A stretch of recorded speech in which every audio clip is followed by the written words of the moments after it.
Сега ще ви разкажа едно нещо,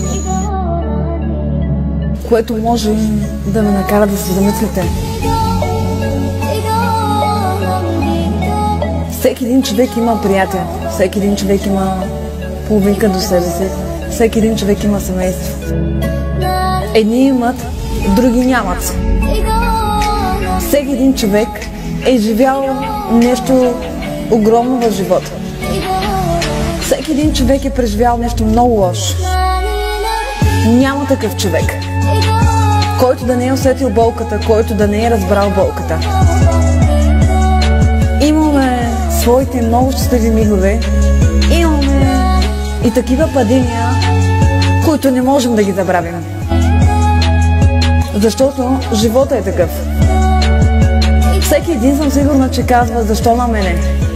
Не издържам вече тази болка.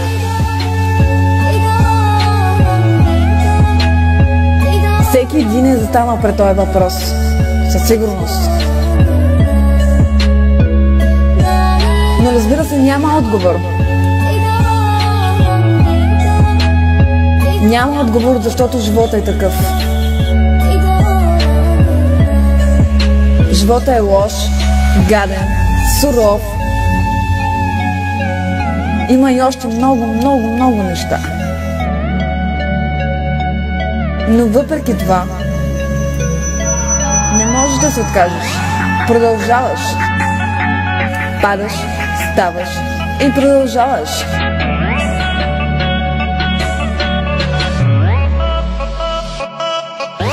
Всеки един си мисли за другия, че не е преживял такава болка, че не е видял такъв живот. Но всеки един сам се знае какво е видял, какво преживява, какво мисли, как, защо. Всеки един много добре познава себе си. Всеки един знае сам себе си. Има хора, които казват: на каквото си постелеш, на такова ще легнеш. Или както се начертаеш живота, така ще го живееш. Но не е така. Животът те кара да се обръщаш на 220 градуса. Сам не можеш да разбереш на къде да тръгнеш. Толкова суров живот. Айде!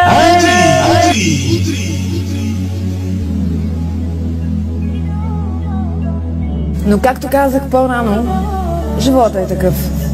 Ставаш и продължаваш. Трябва да сте силни. Трябва да сме силни.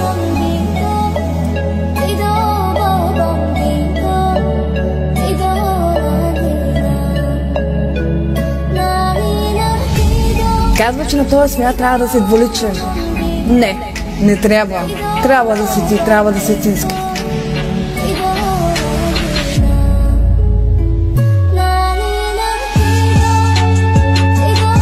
Затова, хора, не правете само лошо, правете и добро. Защото рано или късно живота се обръща и ви удра такъв шамар, че ви връща в първи клас. Всеки един от нас със сигурност е правил грешки. Няма човек да е грешен. Но важно е да разбереш грешката си. Да се извиниш, примерно.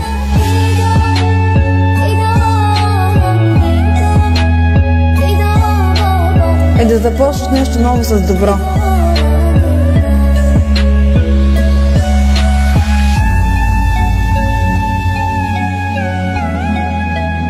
На този свят няма само лошо.